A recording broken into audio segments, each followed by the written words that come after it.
찬양하겠습니다. 내 손을 주께 높이 듭니다. 우리 살아계신 하나님 앞에 찬양 드립시다.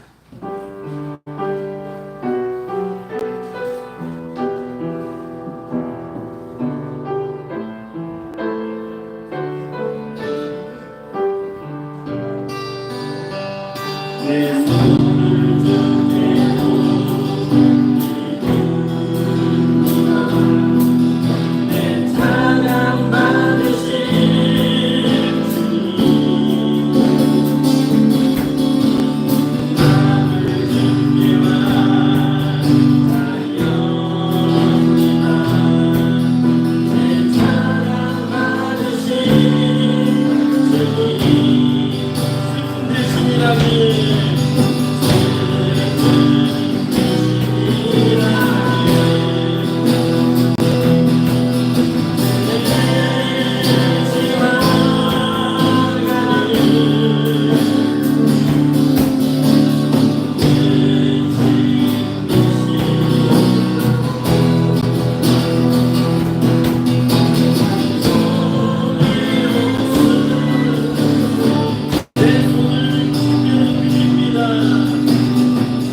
정말 주님께 찬양으로 매 순간마다 영광 돌리는 우리 삶이 되기를 축복합니다. 우리 갈 길을 밝게 보이시니 찬송합시다. 힘차게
천천히 들어오세요. 예.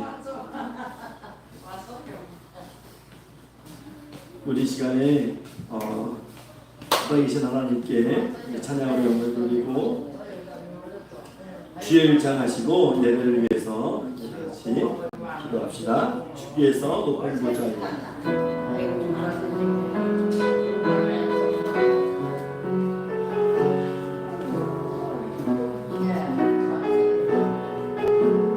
주께서 높은 보좌에 앉으셨는데 주께서 높은 보좌에 앉으셨는데 그 옷자락은 성전에 가득하도다. 그 옷자락은 성전에 가득하도다. 천사들이 모여서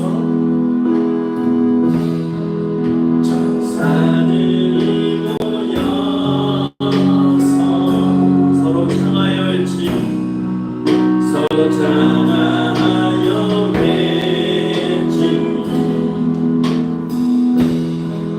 그 소리는 성전에 가득하고 거룩하다 만군의 여호와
땅과 거기에 충만한 것과 세계와 그 가운데에 사는 자들은 다 여호와의 것이로다.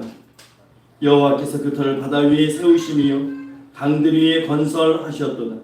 여호와의 산에 오를 자가 누구며 그의 거룩한 곳에 설 자가 누구인가? 곧 손이 깨끗하며 마음이 청결하며 뜻을 허탄한 데에 두지 아니하며 거짓 맹세하지 아니하는 자로다. 그는 여호와께 복을 받고 구원의 하나님께 의를 얻으리니 이는 여호와를 찾는 족속이요 야곱의 하나님의 얼굴을 구하는 자로다. 아멘. 참 좋으신 하나님 감사합니다. 오늘도 거룩하고 복된 줄 우리에게 허락하셔서 하나님 저희가 그 은혜를 바라보고 하나님 그 은총을 소망하며 하나님 앞에 예배자로 나와 설 수 있도록 허락하심을 감사합니다. 이 시간 하나님 함께해 주시고 하나님 하루는 은혜와 은총 가운데 성령 충만한 은혜 가운데 모든 예배하는 그 심령들이 하나님께 은혜와 복을 얻는 또 누리는 복된 시간 되게 하옵소서. 이제는 예배를 시작하는 시간입니다. 마치는 시간까지 악한 마귀 사탄이 회방치 못하게 하시고 살아계신 성삼위 하나님께서만 홀로 영광 받아 주시옵소서. 감사드리옵고 살아계신 우리 구주 예수 그리스도 이름으로 기도하옵나이다.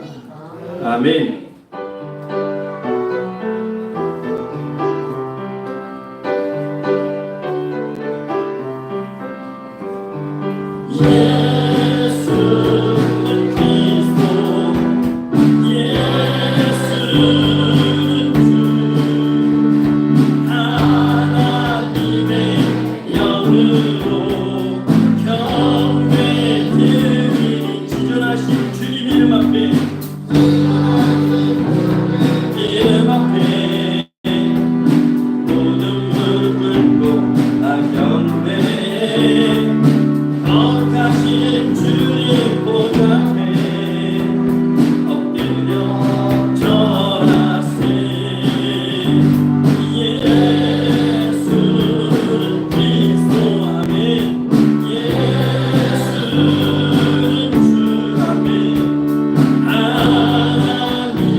선식교독 시간입니다. 교독문 82번 빌립보서 2장 말씀 우리 선식교독 하겠습니다. 너희 안에 이 마음을 품으라. 그는 근본 하나님의 본체시나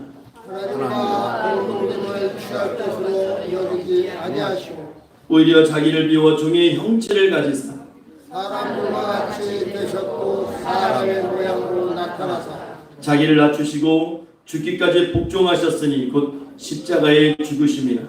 이러므로 하나님의 그를 지극히 높여 모든 이름에 뛰어난 이름을 주사 하늘에 있는 자들과 땅에 있는 자들과 땅 아래에 있는 자들로 모든 이름을 예수의 이름에 꿇게 하시고 모든 입으로 예수 그리스도를 주라 시인하여 하나님 아버지께 영광을 돌리게 하셨느니라. 아멘. 이 시간 다 같이 사도시경으로 우리 신앙을 고백하겠습니다. 나는 전능하신 아버지 하나님 천지의 창조주를 믿습니다. 그의 일하신 아들 우리 주 예수 그리스도를 믿습니다. 그는 성령으로 본디오 마리아에게 나시고 본디오 필라데에게 고난을 받아 십자가에 못 박혀 죽으시고 장사된 지 4일 만에 주인장 앞에서 다시 살아나셨습니다. 하늘에 오르시어 전능하신 아버지 하나님 우편에 앉아 계시다가 거기로부터 살아있는 자와 죽은 자를 심판하러 오십니다. 나는 성령을 믿으며 거룩한 공교여 성도의 교제 죄를 용서받는 것 우리의 구원과 영생을 믿습니다. 아멘. 일단 자리에 앉으셔서 찬송가 383장 찬송하신 후에 예배를 위해서 원종필 집사님 대표로 기도해 주시겠습니다.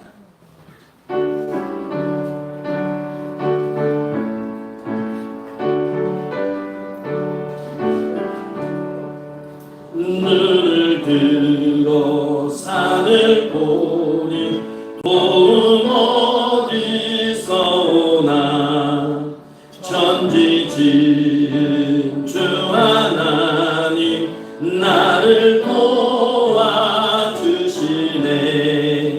나의 발이 실족 않게 그가 깨어 지키며 택한 백성 항상 지켜 길이 보호하시네. 도우시는 하나님 내게 그늘 되시니 낮의 해와 밤의 달이 너를 삼지 않겠네. 내게 화를 주지 않고 돈을 보하시며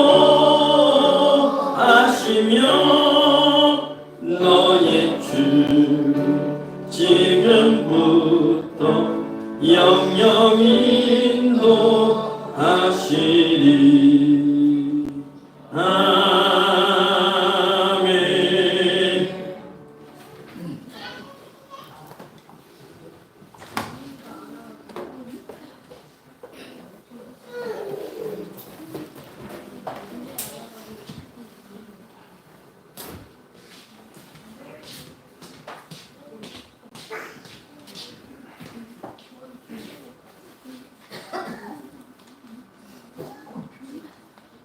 나의 주, 나의 되신 왕이 되신 하나님 고맙고 감사합니다.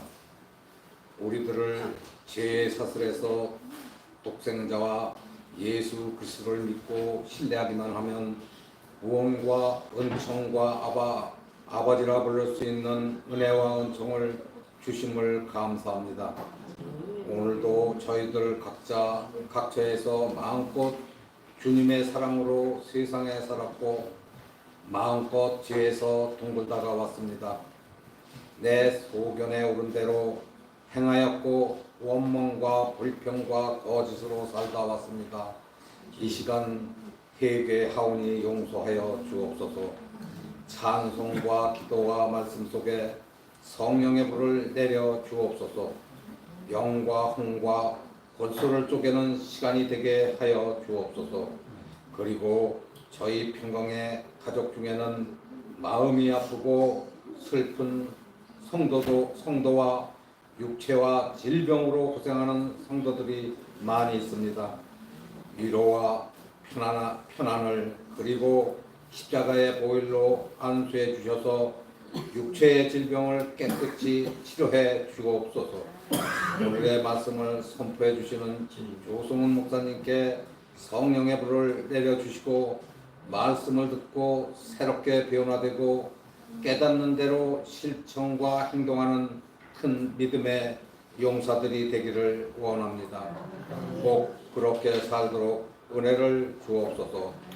또한 조성훈 목사님께 영육이 강건케 하옵고 날마다 하나님께서 새 힘과 새 능력을 공급하여 주시옵고 그리고 꿈과 비전을 이루어 나갈 수 있도록 많은 사랑과 물질도 주시옵소서. 오늘 찬양을 올려드리는 에베네셀 찬양단의 찬양을 기뻐 받아주시옵고 이 어린이와 학생들의 나가는 길에 시온의 대가를 열어주시옵고 먼저 하나님의 나라의 의를 그리고 이 나라의 큰 제목들로 키워 주옵소서. 그 어린이의 가족들도 예수님을 믿는 가족들로 축복해 주옵소서. 주 예수를 믿으라. 그리하면 너와 내 가족이 구원을 얻으리라. 말씀대로 이루어 주옵소서. 감사와 찬양을 드렸고 이 모든 말씀을 부활하신 예수 그리스도 이름으로 기도드렸습니다. 아멘.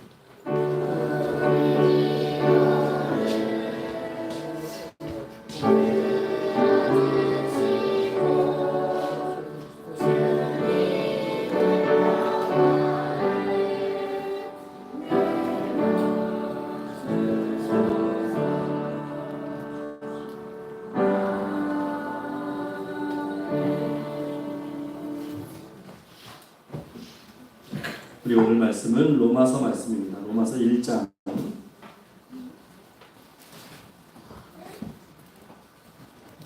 로마서 1장 1절부터 7절까지 말씀을 보겠습니다. 로마서 1장 1절부터 7절까지 말씀 구약성경 신약성경 239면에 있습니다. 로마서 1장 1절부터 7절까지 말씀 한 절씩 기도합니다. 예수 그리스도의 종 바울은 사도로 부르심을 받아 하나님의 복음을 위하여 택정함을 입었으니 이 복음은 하나님의 선지자들을 통하여 그의 아들에 관하여 성경에 미리 약속하신 것이다. 그의 아들에 관하여 말하면 육신으로는 다윗의 혈통에서 나셨고 성전의 영으로는 죽은 자들 가운데서 부활하사 능력으로 하나님의 아들로 선포되셨으니 곧 우리 주 예수 그리스도시라. 그로 말미암아 우리가 은혜와 사도의 직분을 받아 그의 이름을 위하여 모든 이방인 중에서 믿어 순종하게 하나니 너희도 그들 중에서 예수 그리스도의 것으로 부르심을 받은 자니라. 로마에서 하나님의 사랑하심을 받고 다 같이 읽을게요. 로마에서 하나님의 사랑하심을 받고 성도로 부르심을 받은 모든 자에게 하나님 우리 아버지와 주 예수 그리스도로부터 은혜와 평강이 있기를 원하노라. 아멘. 이 시간 에베네셀 어린이 찬양단 찬양이 있겠습니다.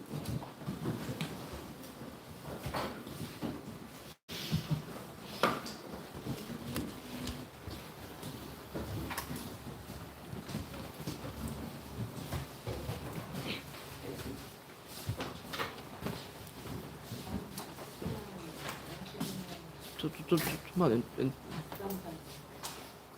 왼쪽.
김희정 청년 이 시간 특별 찬양 있겠습니다.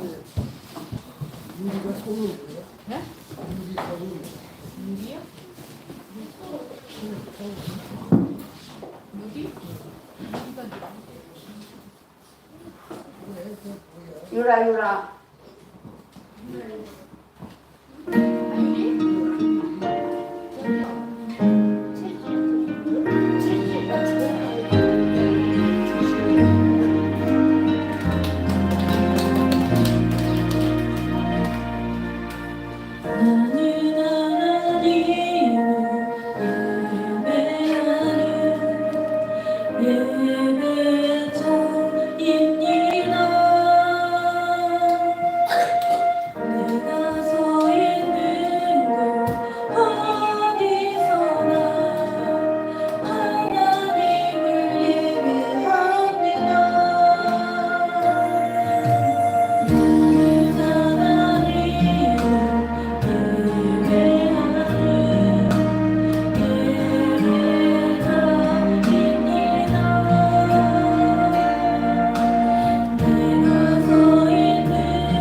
다 같이 기도하겠습니다.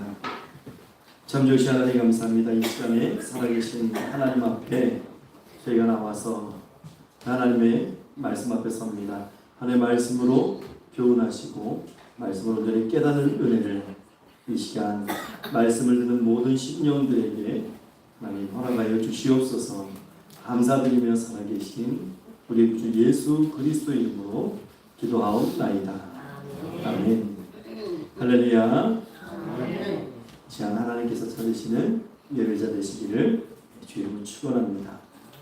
오늘 로마서 1장 1절에서 7절까지 말씀을 읽었습니다. 우리 한번 제목을 읽어볼까요? 나를 변화시킨 복음. 아멘. 오늘 로마서 1장을 통해서 복음이라는 주제로 이제는 우리가 좀 더 깊이 있는 신앙의 그런 이야기들을 좀 했으면 좋겠습니다. 여러분 2009년도에 그러니까 지금부터 15년 전이죠. 다큐멘터리 영화식으로 나온 소명이라는 영화가 있었어요. 기억하시는 분들 있으실지 모르겠는데 이 강명관 선교사님 부부가 이 아마존 밀림 지역에 이 마나와라고 하는 부족에 들어가서 선교하는 이야기를 상영한 그 내용인데 뭐 시중에 어떤 그런 인기 있는 영화들처럼 막 수백만 명이 동영된 건 아니지만 그래도 그 영화 그 다큐멘터리를 통해서 많은 분들이 잔잔한 감동을 많이 느꼈다 이렇게 호평을 남겨줬던 그런 영화가 있었습니다. 여러분 이 강명관 선교사님은 새롭게 하소서에도 나와서 간증을 하셨고 또 이 소명이라는 이 다큐멘터리를 한번 보시면 참 많은 도전이 될 것 같아요. 이 시대를 살아가는 크리스천들에게. 원래 이 강명관 선교사님은 90년대에 우리가 흔히 얘기하는 외국어 고등학교에 굉장히 실력 있는 잘 나가던 국어 선생님이었어요. 근데 이분이 어느 날 갑자기 정말 전화도 없고 길도 없고 전기도 안 들어오고 문자도 없는 여러분 브라질 가서 이 아마존이라는 이 아마존에 도착해서도 밀림으로 며칠을 들어가야 되는 약 100여 명이 사는 그 부족에 들어가서 그 부족들에게 복음을 증거하기 시작합니다. 그 부족의 이야기를 듣고요. 나 그곳에 가야 되겠다라고 하는 소명을 느낀 거예요. 콜링. 그 이야기를 듣고 내가 있어야 될 곳은 이 교탁이 아니고 그곳이었어 라고 이게 부부가 같이 가게 됩니다. 그리고 그들과 함께 생활합니다. 같이 사냥하고 언어가 없거든요. 여러분 전 세계에 존재하는 언어의 수가 몇 개인지 아세요? 7,300개가 넘는데요. 전 세계에 존재하는 언어의 수가. 그 중에 단 한 줄의 성경으로도 번역되지 않은 수가 1,500개가 넘는답니다. 그러니까 이분이 내가 그러면 국어교사였으니까 거기 들어가서 내가 문자가 없는 그 민족에게 들어가서 성경을 번역해야 되겠다. 그래서 성경을 쓰는 거예요. 그 영상 보면 그 아이들을 모아놓고 다 물어봐요. 단어를. 나무는 뭐라고 하니 이렇게 막 물어보는데 이분이 그러니까 여러분들 다큐멘터리를 한번 보시면 참 도전이 돼요. 이 성경 번역하면서 가장 어려운 게 뭐 나무, 사람 그런 건 하겠는데 우리의 눈에 보이지 않는 사랑, 믿음, 뭐 용서, 순종 이런 걸 어떻게 번역을 해야 될까? 이 사람들에게 그 이야기가 있어요. 농사를 짓지 않는 부족이어서 사냥을 해서 먹는다고 합니다. 그래서 야생 들쥐부터 해가지고 뭐 악어, 멧돼지 같이 선교사님이 사냥터에 같이 뛰어다니는 거예요. 참 어려운 삶이죠. 그런데 날마다 하나님께서 은혜를 주셔서 이분이 그 사명에 굉장히 큰 보람을 느껴요. 그 사역을 잘 감당하고 있는 거죠. 왜? 무엇이 그분으로 하여금 안락하고 평안한 삶을 내놓고 그 아무도 가지 않는 아마존 밀림 속에 들어가서 100명의 그 부족원들을 위해서 그렇게 헌신하게 하셨을까요? 그것은 바로 예수 그리스도의 피 묻은 복음 때문입니다. 그것 때문에 그분이 변화되고 헌신하는 것이지요. 예전에 크리스찬 투데이라는 신문이 있었는데요. 거기 보면은 아프리카 가나에서 선교하는 유모모 선교사님에 대한 글이 있었어요. 이분이 아프리카 가나의 신학교를 세워놓고 한 20년 동안 한 200명 되는 목사를 배출합니다. 현지 목사를 배출해가지고 그분들이 그 가나라는 땅에서 그 척박한 신앙의 환경 그 땅에서 열심히 목회를 했어요.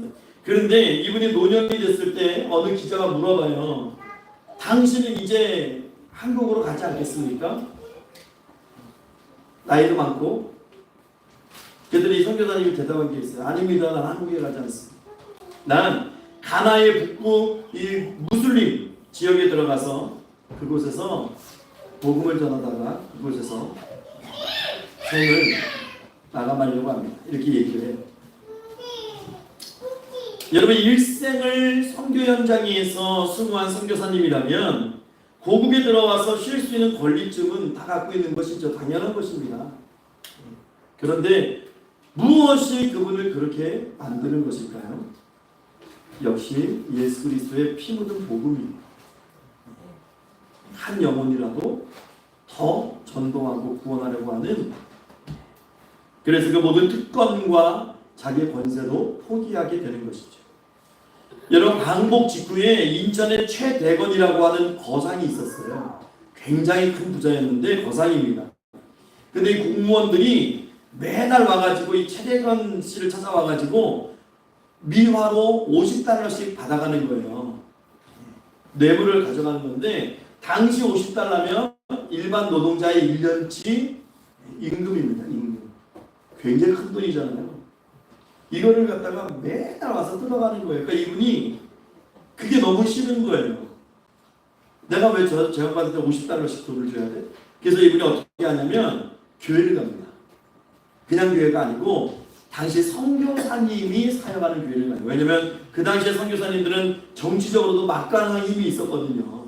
미국 선교사님들이. 그 교회 가가지고 좀 어떻게 좀 도움을 받아보려고, 매달 나가는 50달러 그거 좀 안 나가게 해보려고 나갔는데, 나간 그 주일의 설교의 내용이 공교롭게도 개인적인 목적으로 신앙생활을 시작하면 안 된다 하는 내용입니다. 그러니까 이분이 그 얘기를 듣고 낙담하고 돌아왔는데 그 얘기가 계속 마음에 남는 거예요. 결국 회개합니다. 회개하고 내가 예수님을 한번 정말 만나봐야 되겠다. 그래서 신앙생활을 열심히 해요. 그래서 이후에 정말 하나님이 주신 축복으로 많은 교회를 짓고 인천 지역의 복음화에 지대한 공헌을 하고, 근데 이 최대건이라는 분이 훗날 이런 얘기를 해요. 나는 50달러를 아끼기 위해서 교회를 찾아갔다. 그러나 예수 그리스도를 만난 뒤 구원을 얻을 수만 있다면 오히려 매달 100달러라도 나는 흔쾌히 낼 수 있다. 그 덕분에 내가 예수 그리스도를 만났기 때문에 라고 이야기를 합니다. 여러분, 믿음으로 거저 주시는 이 구원이 있지만 그 가치라고 하는 것은 정말 이루 말할 수 없는 것이죠. 성경에 한 인물이 나옵니다. 예수를 핍박하고 예수 믿는 사람들, 흔히 요즘 우리말로 하면 기독교를 핍박하고 예수 믿는 사람들을 잡아가는, 그래서 법정에 세우는 한 젊은이가 있었어요. 그날도 자기는 자신에게 주어진 일을 잘 감당하겠다고 가다가 예수님을 만나게 됩니다. 그리고 그 예수의 빛 앞에 실명합니다. 그리고 주님의 음성이 들려옵니다. 네가 어찌하여 나를 핍박하느냐? 네가 어찌하여 나를 박해하느냐? 주여, 누구십니까? 나는 네가 핍박하는 예수다. 그래서 아나니아라고 하는 선지자가 와서 그를 위해서 안수 기도할 때 눈이 회복됩니다. 그리고 주님께서 말씀하시죠. 너는 이방인을 위해서 택한 나의 그릇이다. 이방인들의 왕에게 복음을 전해야 되고 이방인들을 위해서 내가 너를 택해서 세웠다라고 말씀하십니다. 그래서 1차, 2차, 3차 유럽으로 계속해서 전도여행을 다녔고 죽음의 위기를 수도 없이 넘기게 됩니다. 마지막으로 로마에서 복음을 전했고 서머나까지 가서 복음을 전하기를 원했지만, 이 서머나가 요즘 스페인을 이야기하거든요.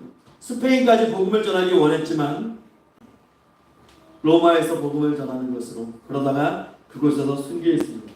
여러분 다 누군지 아시죠? 사도 바울입니다. 사도 바울은 일생 철저하게 복음에 매여 있었고 복음을 위해서 살아갔던 아름다운 인물이에요. 그가 기록한 것이 여러 성경이 있는데 그 중에 이 로마서, 우리가 이제 로마서도 사도 바울이 기록했습니다. 복음에 불타는 책이죠. 매우 중요한 책입니다. 바울이 기록한 많은 서신들이 있지만 그 중에서 가장 중요한 한 권의 책을 꼽으라면 바로 로마서죠. 그래서 이 스페너라고 하는 분은 이런 얘기를 했어요. 성경을 하나의 반지라고 한다면, 성경이 하나의 반지라고 한다면 로마서는 그 반지에 꽂혀있는 다이아몬드와 같다. 이렇게 얘기를 했습니다. 복음의 핵심이 로마서에 있어요. 복음이 무엇이냐고 우리에게 묻고 또 대답해 주는 것이 로마서입니다. 그래서 로마서를 깊이 있게 묵상하시면 구원의 확신이 점점 더 많이 성장하게 되는 것을 보게 되죠. 역사적으로도 로마서 때문에 변화된 많은 분들이 있어요. 여러분 유명한 성자 어거스틴. 어거스틴은 마니교에 빠져 있었던 사람입니다. 여러 번 결혼했고 여러 여인을 만났고 이혼했던 사람입니다. 그 어머니 모니카가 그 아들을 위해서 포기하자고 기도했죠. 어느 날 어거스틴이 종교적으로 방황할 때 아이들이 떠드는 소리가 갑자기 귀에 들려와요. 근데 그 소리가 범상한 소리로 들리지 않아요. 하나님의 소리로 들려옵니다. 책을 펴서 읽어라. 책을 펴서 읽어라. 근데 눈앞에 성경책이 있어요. 책상에. 저 책상에 가서 성경책을 펴서 읽었는데 로마서 13장 말씀이 나와요. 로마서 13장 13절 14절 이 말씀을 어거스틴이 보고 놀랍니다. 여러분 그 말씀이 무슨 말씀인지 아세요? 우리 한번 읽어볼까요? 어거스틴 같은 마음으로 그런 감동이 우리 안에 있는지 한번 읽어보겠습니다. 시작.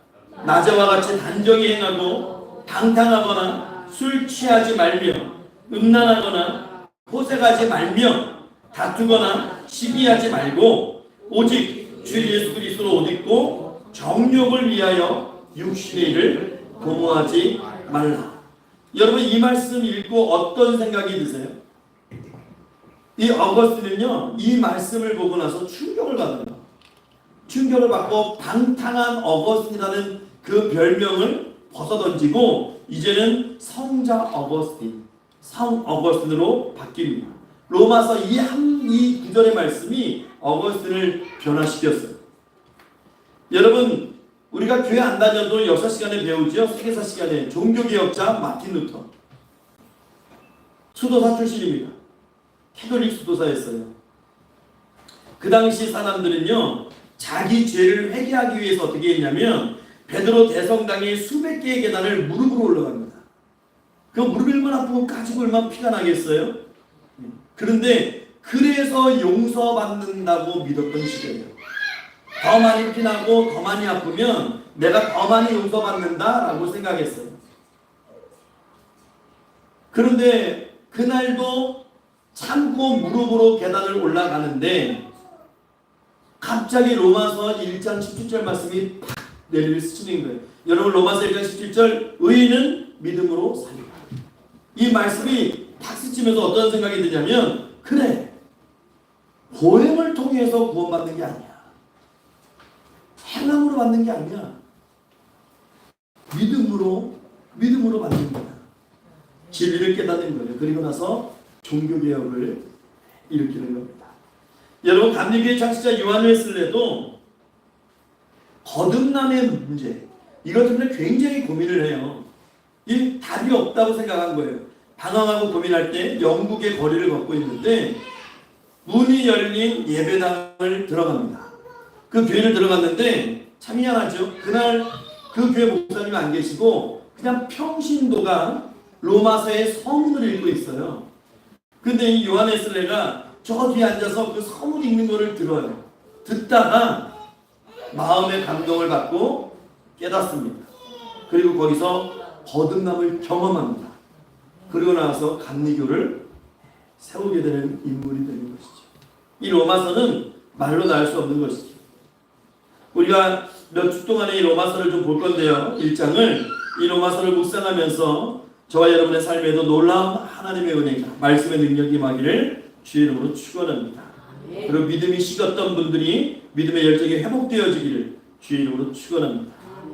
이 로마서는요, 바울이 로마를 방문하기 전에 자신이 로마에 가고 싶다라고 하는 그 의사를 전달하기 위해서, 그리고 그들에게 복음이 무엇인지를 다시 한번 설명하기 위해서 쓴 편지입니다. 여러분, 로마에는 이미 교회가 있었어요. 한 20년 전에 교회가 세워졌습니다. 근데 그들의 믿음이 많이 식었어요. 쇠약해졌어요.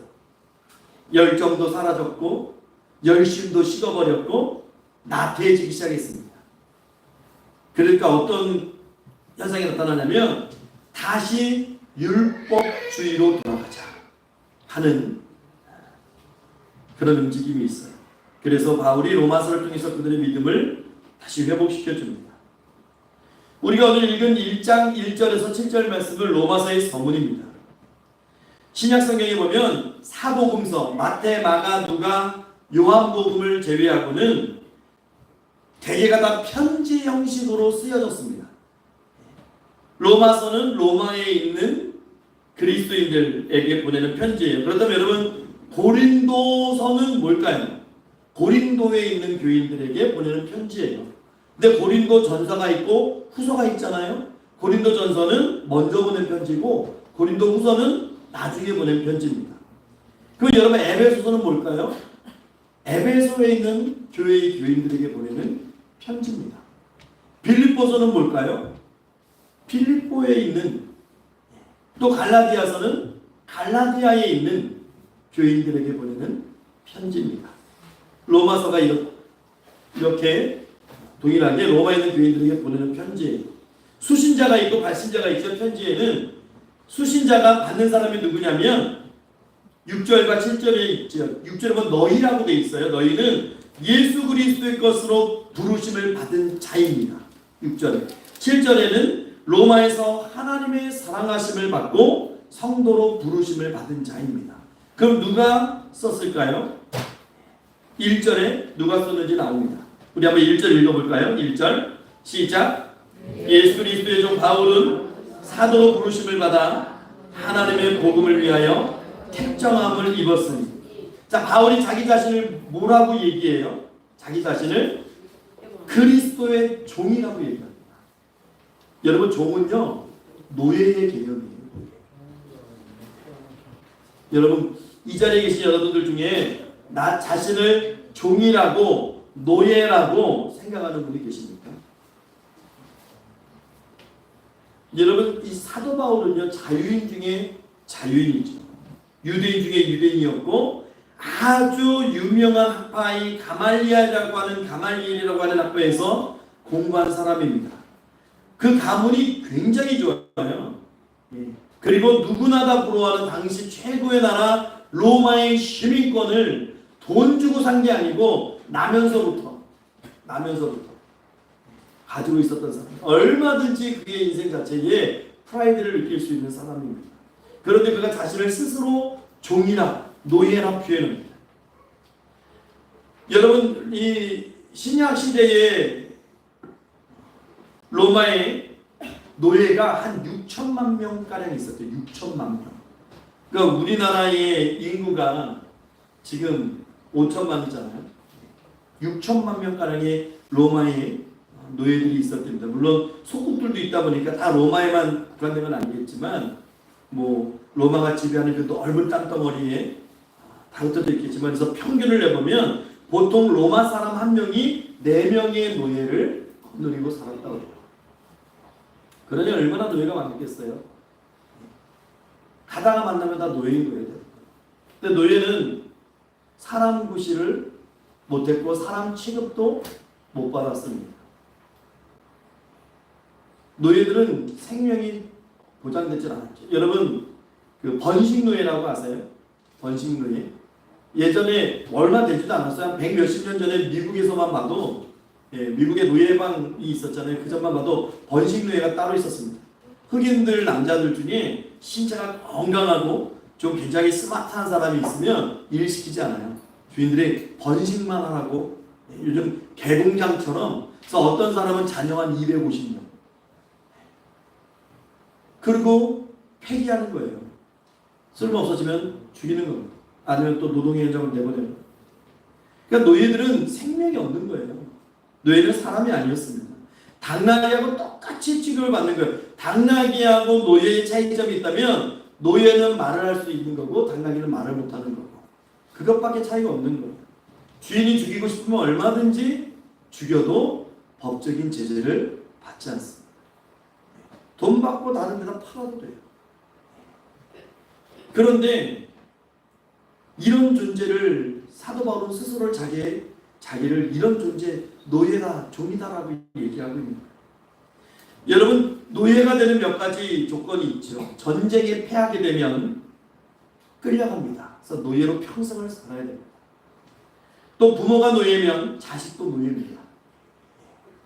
또 성경에도 노예 제도가 있었어요. 성경에 보면 누군가에게 돈을 꾸었다가 그 돈을 갚지 못하면 노예가 됩니다.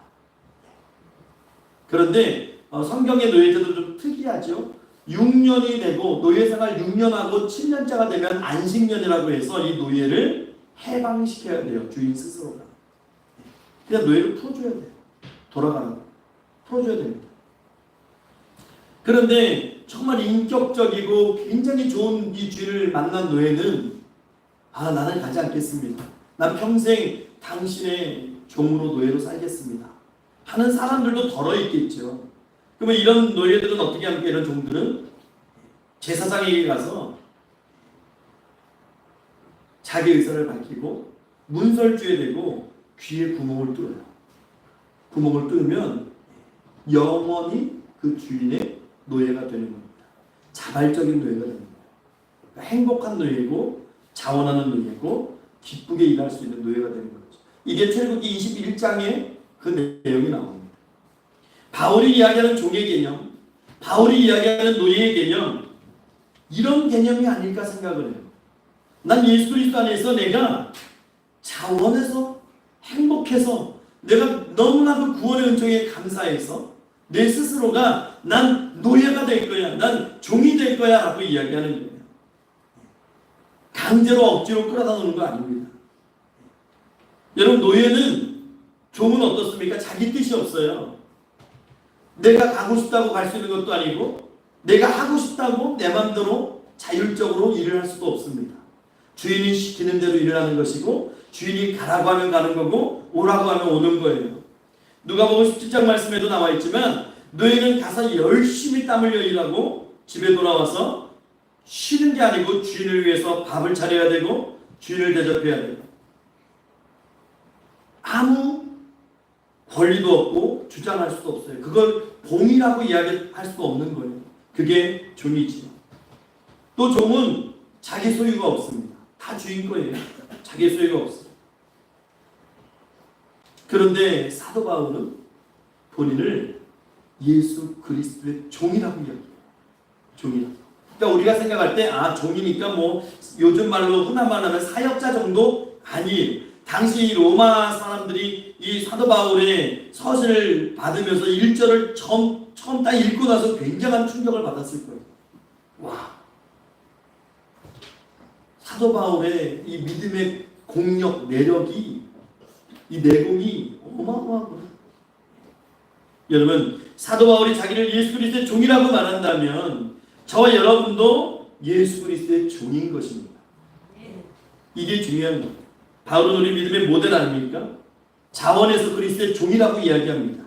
복음을 위한 종이라고 이야기합니다. 여러분, 그렇다면 저와 여러분도 복음을 위한 종입니다.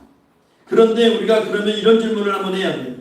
그러면 나는 정말 사도 바울처럼 그리스도의 종으로 살아가고 있는가? 나는 그렇게 살고 있는가? 내 의지 대신에 하나님의 의지가 내 안에 충만한가? 내 뜻보다 하나님의 뜻이 우선되어져 있는가? 이게 중요한 것이죠.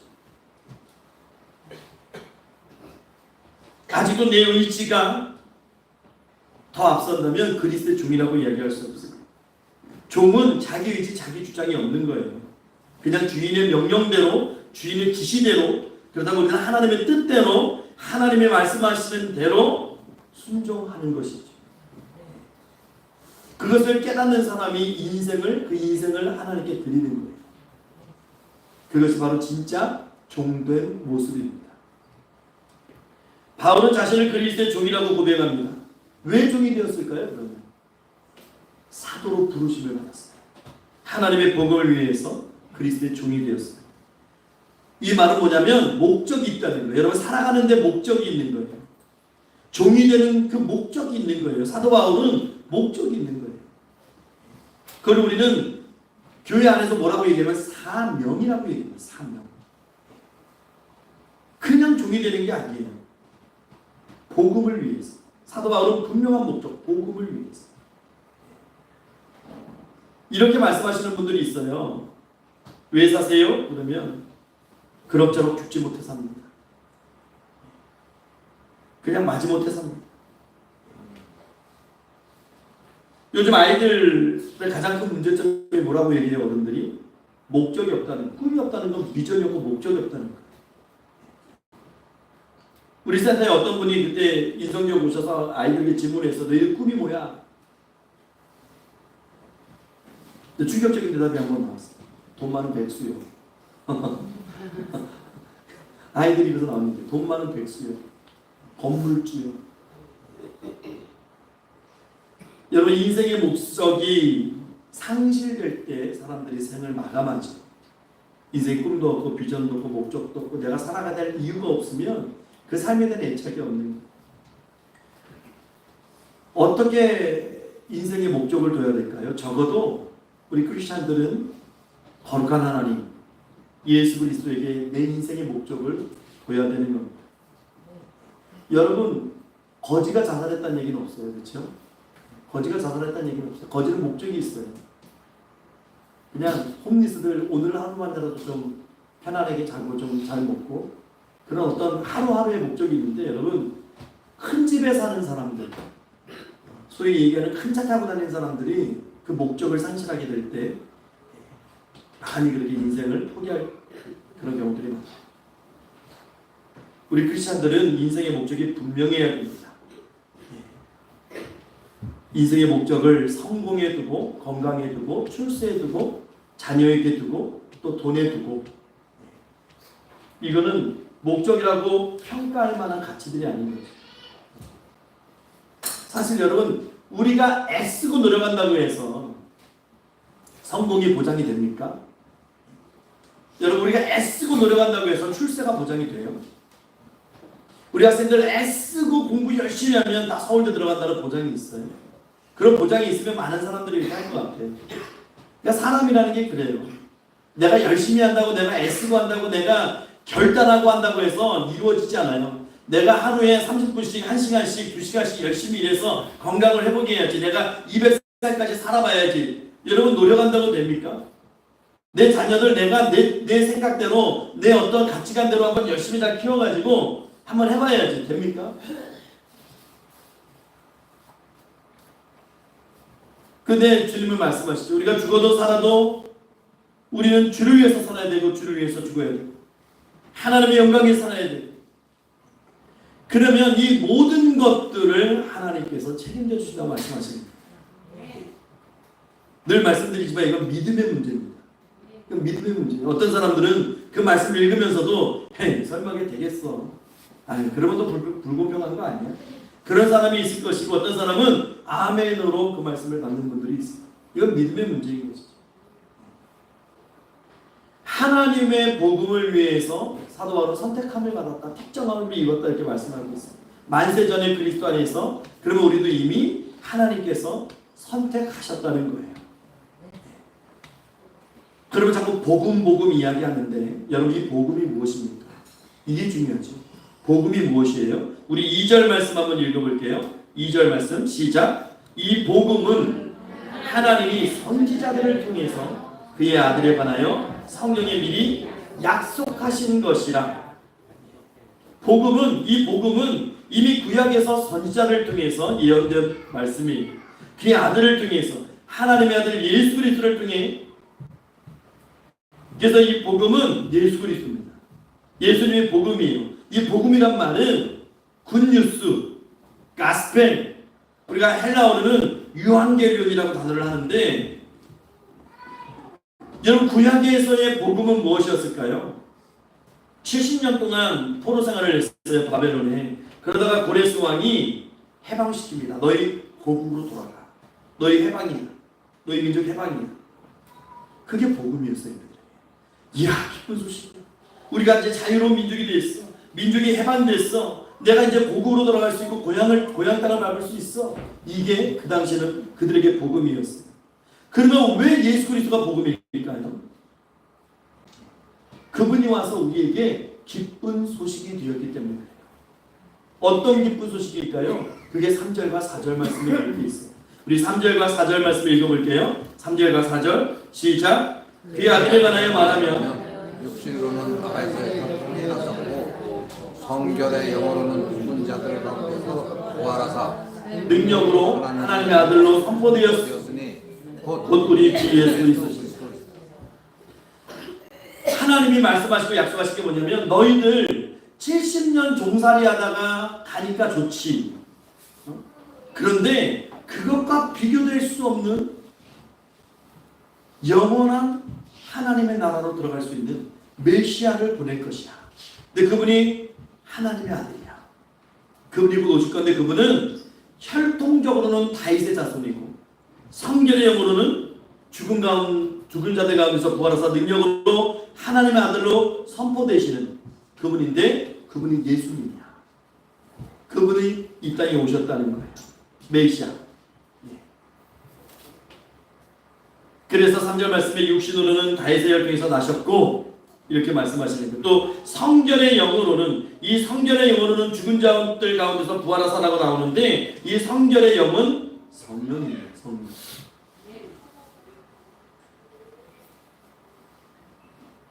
그러니까 예수님께서 이 땅에 오셔서 우리 죄를 지시고 십자가 지시고 거기서 죽으시지만 시편 16편의 다윗의 예언처럼 땅에 묻히지 아니하시고 썩어지지 아니하시고 다시 부활하셔서 하나님의 아들로 선포되신 그 요건을 만족하시는 분 예수 그리스도가 이 땅에 메시아로 오셨다는 거예요. 그래서 그분이 복음이라는 거예요. 기쁜 소식. 바꿔 말하면 죄 때문에 죽을 수밖에 없는 우리들인데 저주받고 사탄의 종이 되고 마귀의 종이 돼서 질질 끌려다니는 우리 인생인데 그 인생을 종지부짓기 위해서 하나님이 예언하신 메시아가 있는데 그분이 예수님이시고 이 땅에 오셨다는 거예요. 그래서 그분이 내 죄를 지셨고 우리 죄를 지셨고 십자가에서 죽으셨고 그 붉은 피를 흘리심으로 내 죄가 다 용서받았고 우리가 얽매임에서 해방되었고 자유되었고 영원히 사는 놀라운 영생의 복이 우리에게 주어졌다는 겁니다. 이게 복음이에요. 이게 복음이에요. 이 복음을 지금 사도 바울이 이 복음 때문에 내가 이 복음을 위해서 선택을 받았고 내가 이 복음을 위해서 사도로 부르심을 받았고 내가 이제는 자유함 가운데 내가 자원하여 기쁜 마음으로 복음의 종, 하나님의 종이 되었다 라고 이야기하는 거예요. 바울은 이 복음을 위해서 이 복음을 증거하기 위해서 종이 됐다고 얘기하는 거예요. 우리 5절 말씀을 읽어볼게요. 5절 말씀 시작. 그로 말미암아 우리가 은혜와 사도의 직분을 받아 그의 이름을 위하여 모든 이방인 중에서 믿어 순종하게 하나니. 바울은 사도의 직분을 받았어요. 우리도 은혜를 받았고 동일하게 우리도 사도와 같은 직분을 받은 거예요. 여러분 많은 사람들이 사도 바울을 인정하지 않았어요. 그 당시에 너 12제자 아니잖아. 너 예수님하고 같이 다니지 않았잖아. 근데 네가 무슨 사도야. 사도는 예수님과 같이 다닌 제자들이 사도지 네가 왜 사도야 하는 얘기를 그 공격을 무수히 받았어요. 그때 사도 바울이 뭐라고 자기를 변증합니까? 나는 다메섹으로 가는 길에서 예수님을 만났어. 난 예수님을 만났다고. 직접 만났다고. 그렇기 때문에 나는 사도야. 하나님께서 나를 사도로 세워주셨어. 이방인을 위한 사도로. 당당하게 자기의 사도직을 변호하는 것이죠. 그가 사도의 직분을 받은 이유, 그것은 예수님의 이름을 모든 이방인들에게 전하기 위해서.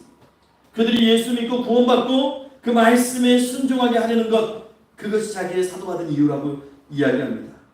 여러분, 사도라고 하는 것은 그런 거예요. 주님이 말씀하셨어요. 이 하나님이 나를 보낸 것처럼 내가 너희를 세상에 보낸다. 이게 사도로서의 그 사명입니다. 오늘 우리에게도 마찬가지로 주시는 사명이, 우리도 다 사도로 부름받은 사람들이에요. 사도라는 말은 사명자예요. 바꿔 말하면 대사입니다. 대사. 주미대사는 미국에 가서 한국을 대표하라고 대통령이 임명하고 자기 마음대로 자기 멋대로 떠들고 자기 마음대로 막 이게 결정하고 그런 게 아니고 대통령의 직무를 대신해서 대통령이 원하는 바를 전하는 사람들이 대사 아닙니까? 우리가 그런 하늘의 대사라고 말씀하고 있는 거예요. 이 땅으로 파송받은 사람들입니다. 그럼 여러분과 저는 이 땅에서 어떤 대사로서의 삶을 살아가고 있습니까? 우리의 사명도 사도 바울의 사명과 다르지 않아요. 복음을 증거하고 내 삶의 그 은혜를 간증하고 많은 이들에게 구원의 그 말씀을 선포하는 겁니다. 그게 복음을 증거하는 것이고 복음의 사명을 완수하는 일이라고 성경이 얘기하고 있는 거예요. 이게 우리 사명인데요. 여러분, 우리가 원론적으로 얘기해 볼까요? 여러분, 왜 기도하십니까? 여러분, 왜 찬송하십니까? 왜 예배드리십니까? 우리가 이 사명을 감당하기 위해서, 사명대로 살기 위해서, 복음을 전하는 하나님의 사람들로 살아가기 위해서 그런 것 아닙니까? 마귀가 이거 못하게 하는 거예요. 이거 못하게 하려고 우리에게 고난을 주고 시험을 주고 유혹을 주는 겁니다. 여러분, 우리가 기도하고 찬송하고 예배드리면 무엇을 깨달아요? 사명을 깨달아요. 여러분, 그렇지 않습니까? 우리가 예배 가운데, 찬양 가운데, 기도 가운데 막 은혜 받고 뜨거워지셔 하면은 막 내 이웃에게, 막 내 가족에게, 예수 믿지 않는 사람들에게 사명, 우리의 사명과 복음을 증거하기 시작해요. 예수 믿으세요, 예수 믿으세요. 우리 이걸 전도라고 이야기하잖아요. 이거 할까봐 마귀가 가만두지 않는 거예요.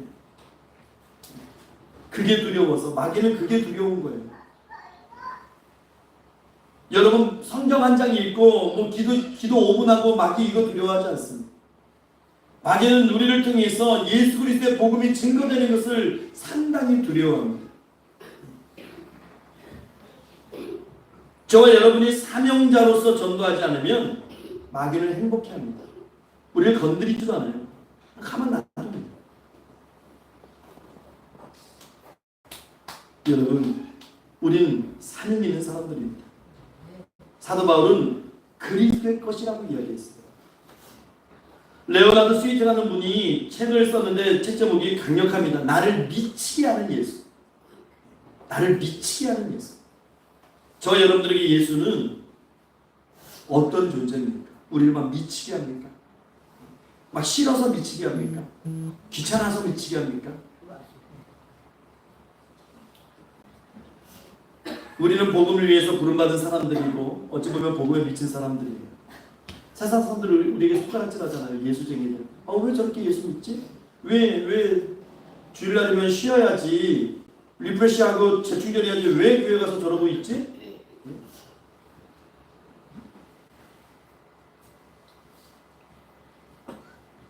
로마서 14장에 보면 우리가 살아도 주를 위해서 살고 우리가 죽어도 주를 위해서 죽는다. 그러므로 사나 죽으나 우리가 주의 것이다.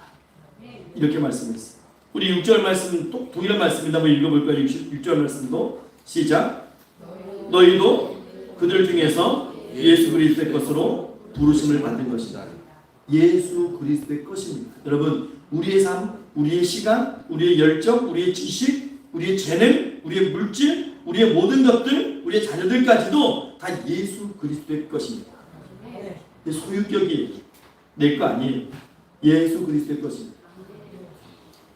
그리고 마지막으로 바울은 로마 교인들에게 구체적으로 인사를 하는데 이게 7절 말씀이거든요. 로마 교인들이 깨닫기를 원하는 것이 하나 있었어요. 그래서 이 7절 말씀을 사도 바울이 말씀하는데 우리 한번 읽어보겠습니다. 7절 말씀 시작. 하나님의 사랑하심을 받고 성도로 부르심을 받은 자 모든 자에게 하나님 우리 아버지와 주 예수 그리스도로부터 은혜와 평강이 있기를 원하노. 이렇게 말씀을 마쳐요. 사도 바울이 이야기하고 싶은 것은 우리가 부르심을 받기 전에 자 우리가 그냥 하나님이 부르시면 노예예요. 진짜 그냥 채식 들고 일해 안 해? 촥 노예일 뿐인데 그것을 그 생각을 바로잡기 위해서 사도 바울이 먼저 선언하는 게 뭐냐면 우리가 부르심을 받기 전에 먼저 하나님께 받은 것이 있다. 그것이 뭐예요? 사랑하심이에요. 사랑하심. 네. 아까 집에 출애굽기 21장 말씀드렸지요. 종이 그 주인의 사랑을 느끼면 안식년이 와도 나 나가지 않겠습니다. 나 영원히 주인님의 종이 되겠습니다. 해서 제사장의 앞에 가서 문짝에다 대고 귀에다 구멍을 뚫는단 말이에요. 사랑하심이 우리가 부르심 받기 전에 사랑하심이 있었어요. 그래서 로마서 5장 8절에는 우리가 아직 죄인 되었을 때에 부르심 받기 전에 그리스도께서 우리를 위해서 죽으심으로 하나님께서 우리에 대한 자기의 사랑을 확증하셨느니라 이렇게 말씀하시는 거예요. 여러분 하나님의 사랑이 먼저입니다. 하나님의 사랑이 먼저예요. 우리가 살아가면서 너무 이거 나에게 무거운 짐이야. 나 이거 너무 힘들어. 그 이전에 무엇이 먼저 있었다고요? 하나님의 사랑이 먼저 있었다. 그 사랑을 여러분 먼저 깨달으시면 돼요. 하나님의 사랑이 우선인 거예요. 내가 하나님을 사랑하기 전에 하나님이 먼저 나를 사랑하시고 다 내어주신 거예요. 그리고 때가 돼서 우리를 이 땅에 보내주셨고 때가 돼서 우리를 불러주셨고 하나님이 그때에 우리를 사용하시기를 즐거워하시는 거예요. 이 하나님의 놀라운 사랑을 우리 마음에 간직하시고 내가 부름받은 사도로서 이제는 부름받은 종으로서 그냥 교회만 왔다 갔다 하는 사람이 아니고 나는 부름받은 존재야. 나는 부름받은 종이야. 그 마음으로 여러분 복음을 위해서 살아가는 우리의 삶이 되기를 이 로마서 말씀을 통해서 우리가 좀 깨달았으면 좋겠습니다. 이 마지막 간증 하나만 말씀드리고 말씀을 맺을게요. 어느 유명한 목사님이요 연말에 대검찰청에 신우회 기도회의에 가셔서 설교하셨어요. 대검찰청이니까 많은 검사들이 올 거 아닙니까? 우리나라에 내노라는 권력자들 아닙니까? 그들 앞에 가서 설교를 하셨는데 끝나고 식사하는데 검찰청장이 와서 이렇게 얘기를 하더래요. 뭐 수년 전 이야기니까 지금의 검찰청장 아니겠지. 목사님, 저는 아침에 검찰청장으로서의 검찰청장 자리에 앉아서 출근하게 되면 제일 먼저 성경을 펴놓고 말씀을 읽습니다.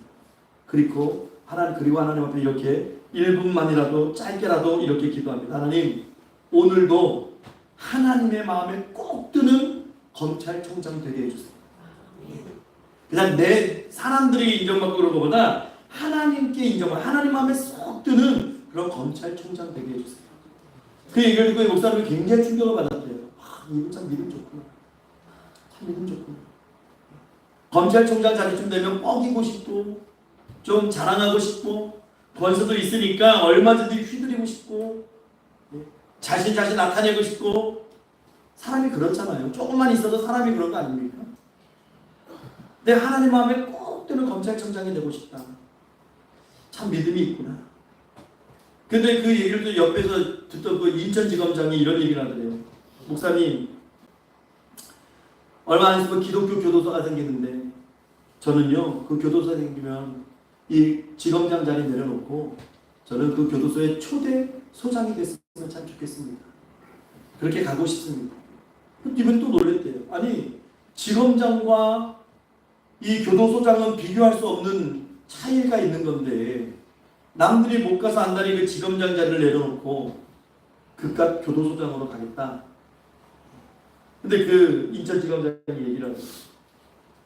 나는 그래서 그 죄수들에게 복음을 전하고 그래서 그 죄수들의 새로운 인생을 맞이할 수 있는 그런 초석을 내가 다져보고 싶습니다. 저는 그 간증을 들으면서요 이런 생각이 있어요. 이 사람들 다른 거는 다 둘째치고요 인생의 목적이 분명하구나. 검찰총장에 있던 지검장 자리에 있던 죄수들을 관리하는 교도소장의 자리에 가든 정말 인생의 목적이 분명하게 있는 사람들입니다. 그런 사람들은요 여러분 그냥 허투루 살지 않습니다. 허투루 살지 않아요. 아마 그런 사람들은 그 자리 내려놓고 변호사 개원해도요 상당히 신앙 있는 그런 변호를 하는 사람들로 살아가요. 근데 우리는 어떻습니까 여러분? 우리 자녀들이 인천지검장이 되기를 원하고 검찰청장이 되기를 원하고 우리 후손들이 이렇게 잘 나가기를 원하고 또 나에게 그런 권력이 주어지면 그런 자리가 나에게 주어지면 의시되고 싶고 뻐기고 싶고 자랑하고 싶고 권력을 휘두르고 싶고 여러분 복음을 증거하는 사람이 되어야 돼요. 그 목적대로 살면 우리의 인생을 우리 자녀들의 성장과 그 인생을 하나님이 붙잡아 주십니다. 하나님이 붙잡고 인도하시면 세상 어떤 것도 마귀도 회방 못하는 거예요. 하나님이 쓰시고자 하시면 하나님이 책임지시면 끝나는 겁니다. 목적이 분명한 사람 행복한 사람입니다. 목적이 분명한 그런 사람들이 하나님의 복을 받는 사람들입니다. 우리 사도 바울이 그리스도의 종이 된 것처럼 우리도 이제 그리스도의 종이 되어서 복음을 위해서 내 삶을 기꺼이 자원하여 드릴 수 있는 저와 여러분의 아름다운 삶이 되어지기를 부활하신 우리 구주 예수 그리스도 이름으로 축원합니다. 기도하겠습니다. 참 좋으신 하나님 감사합니다. 하나님 오늘 이 복음이 하나님의 말씀이 내 생각과 내 삶을 변화시켜 주시고 그래서 이제는 정말 목적 있는 삶 복음을 증거하는 삶 하나님의 손에 붙들려서 기쁨 가운데 자원하여 하나님께 드려 쓰임받는 삶이 될 수 있도록 우리의 삶을 또 우리 자녀들의 삶을 하나님 주장하시고 인도하시고 책임져 주시옵소서. 이제는 사도 바울처럼 복음의 종되어서 그렇게 복음을 증거하는 하나님의 일꾼들 다 되게 하옵소서. 성령 충만한 은혜 주시옵소서. 감사드리고 살아계신 우리 구주 예수 그리스도 이름으로 기도하옵나이다. 아멘. 우리 시간 찬송가 310장 우리 찬송가 310장 찬송하면서 하나님 앞에 동원하겠습니다.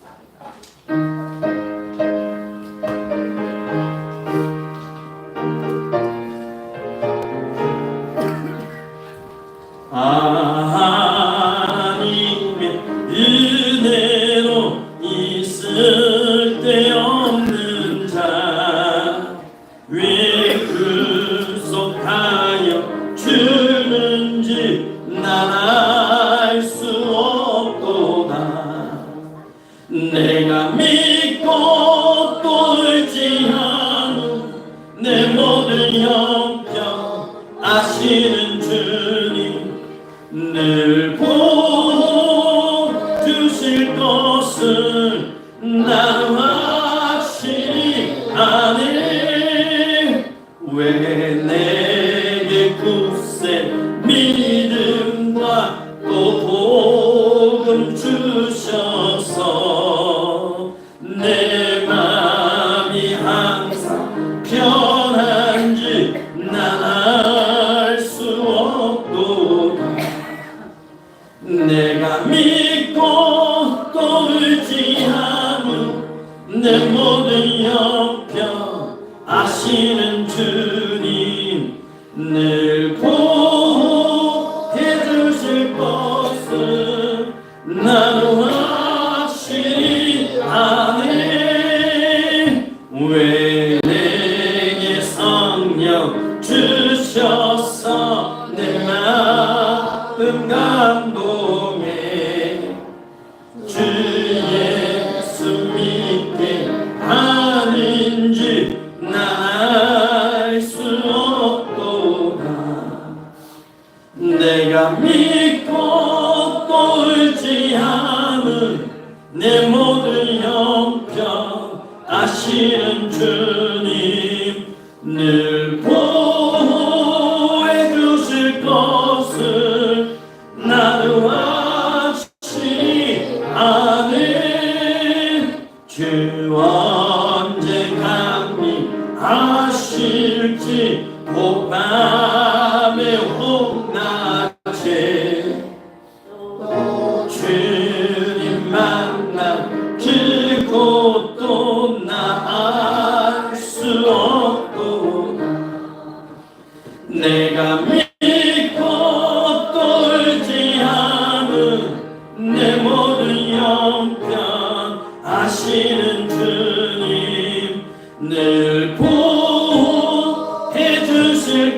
것은 나는 확실히 아네. 아멘. 이 시간 보험 기도하겠습니다. 잠시 하나님 감사합니다. 이 시간 우리 사랑하는 평강의 성도님들 하나님 앞에 자원하여 즐거이 아버지 예물을 드립니다. 아버지 기뻐받아 주시옵소서. 아버지 영국에 손댄 하나님의 성도들의 삶을 기억하시고 아버지 그들이 이 땅에 살아갈 때에 늘 풍성한 은혜 가운데 기쁨 가운데 주의 복음을 증거하는 입술들 되게 하시고 하나님 행여 물질 때문에 아버지 건강 때문에 아버지 시험 들지 않게 하시고 늘 즐거이 하나님과 동행하는 삶을 살아갈 수 있도록 은혜 도하여 주시옵소서. 하나님 이 예물이 하나님 기뻐하시는 곳에 쓰임받는 예물 되기를 원합니다. 하나님 축복해 주시고 하나님 인도해 주시고 함께 해 주시고 아버지 풍성한 은혜 가운데 하나님 뜻대로 사용되어지고 열매 맺는 귀한 예물을 되게 하옵소서. 감사드리며 살아계신 우리 구주 예수 그리스도 이름으로 축복하며 기도하옵나이다. 아멘.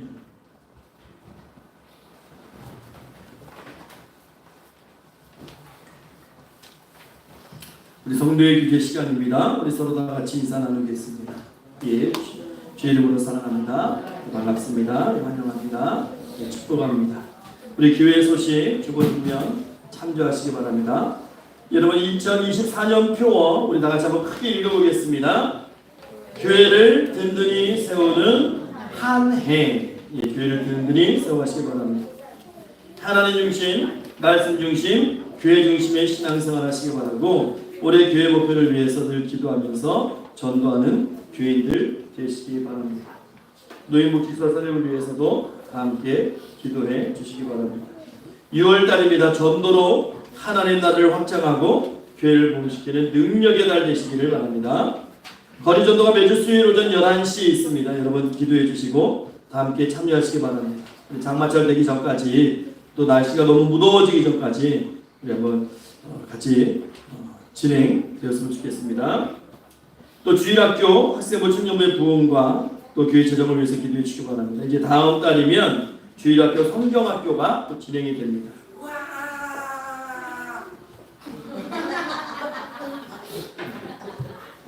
저렇게 성경학교를 기다리는 아이들이 있어요. 네. 여러분 많이 기도해 주시기 바랍니다. 조은혜 청년과 조현 전도사 선교가 있습니다. 7월 8월 달에 선교가 있는데 여러분 위해서 기도해 주시기 바라고요. 한중기 집사님, 안치사사님과 장남 한사대사님 건강회복을 위해서도 기도해 주시기 바랍니다. 만화의 찬양팀을 위해서 기도해 주시고 평강 쉐마장학회 동참해 주시기 바랍니다. 성경 읽기, 성경 쓰기, 성경 암송에 모두 참여해 주시기 바랍니다. 우리 이 시간에 우리 교우들을 위해서 기도하겠습니다. 우리 아픈 교우들을 위해서 우리 사랑하는 마음으로 정말 내 가족을 위해서 하는 기도하는 마음으로 다 같이 주의 일창하시고 다 같이 기도하겠습니다. 주여 하나님 감사합니다. 아버지 오늘 은혜 가운데서 오늘 불러주시고 사랑 가운데서 하나님 하나 되게 하시고 아버지 선을 위해서 기도할 수 있는 은혜 주시고 감사합니다. 아버지 아픈 성도들 아버지 불쌍히 여기시고 긍휼히 여겨주시옵소서. 아버지 승리 목사님 아버지 어린 급발달자리가 깨끗하게 해주시고 아버지 하나님 안지사사님 아버지 목 디스크 어린 디스크 낫게 해주시고 특별히 그 어깨도 강건하게 하셔서 아버지 하나님 정말 건강했을 때보다 더 강한 어깨 하나님 주시옵소서. 치료 잘 끝날 수 있도록 은혜 내려주시고 이유가사님 아버지 예배드리며 그런 컨디션 될 수 있도록 하나님 늘 축복해 주시고 은혜 가운데 붙잡아 주시고 아버지 한사대사님이 마지막 때에 아버지 정말 하나님께서 그 혈액을 깨끗이 고쳐주셨으며 참된 간증자로 온전히 쓰임받을 수 있도록 하나님 인도하시고 축복해 주시고 아버지 최난윤 지사님, 김준재 사님, 아버지 또 장옥선 사모님, 정미지 지사님 열반 중에 계시며 아버지 무엇에 계셨던 기력 주셔서 하나님 부르시는 그날까지 하나님 앞에 나와 예배드리며 부족함이 없도록 내 전에 축복하시고 장수의 복을 누리게 하시며 하나님 최현수 지사님 아버지 어디로 깨끗이 낫게 하셨어 맑은 정신으로 아버지 하나님 앞에 예배드릴 수 있도록 축복하시고 임석 기사님 아버지 행할 때마다 오갈 때마다 아버지께서 늘 붙잡아 주셔서 그 머리들 하나도 상하지 않도록 내 주 하나님 늘 안전하도록 할 수 있도록 행할 수 있도록 하나님 축복하여 주시옵소서. 우리 섬기는 교회와 기관들과 아버지 사역자들 위에도 풍성한 은혜 주셨어. 맡겨진 사명이 감당하게 하시고 이 마지막 때 하나님께서 귀히 쓰시는 교회 되게 하시고 기관들 되게 하시고 사역자 될 수 있도록 하나님 축복해 주시옵소서. 우리 이 시간 다 같이 일어나셔서 찬송가 620장 찬송하시고 축도로 예배를 마치겠습니다.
내가 있음은 아노라. 사랑과 말씀들이 나를 더욱 새롭게 하니 때로는 넘어져도 주승님 믿노라. 이는 더욱 굳세어 주가 지켜주신다. 어두운 밤에도 주의 밝은 빛 인도하여 주신다. 여기에 우리들이 사랑받는 주의 자녀, 주께서 뜻하신 바 우리 통해 펴지신다면 고통과 슬픔 중에 더욱 주님 의지하오니 어려움 이겨내고 주님 더욱 찬양하라니. 이는 더욱 굳세어 주가 지켜주신다. 어두운 밤에도 주의 밝은 빛 인도하여 주신다. 아멘. 축도합니다. 지금은 우리 구주 예수 그리스도의 십자가의 은혜와 오늘도 살아 역사하시는 하나님 아버지의 말로 다 할 수 없는 그 크신 사랑하십니다. 성령 하나님의 감화 감동하시고 교통 교제케 하시고 내주 주만 역사를 이루하시니 오늘도 살아계신 하나님 앞에 나와 이 복음의 말씀이 나를 변화시키기를, 그래서 내가 복음의 사람으로 복음을 증거하고 하나님께서 기뻐하시는 삶을 살아내기를 소망하는 이 시간 고개 숙인 표방의 모든 성도들 머리 위에 또 함께 예배하는 모든 심령들 위해, 특별히 사랑하는 아이들과 학생들과 청년들 위에, 이 교회 위에 이제로부터 영원 무궁토록 항상 함께 있을지어다. 아멘.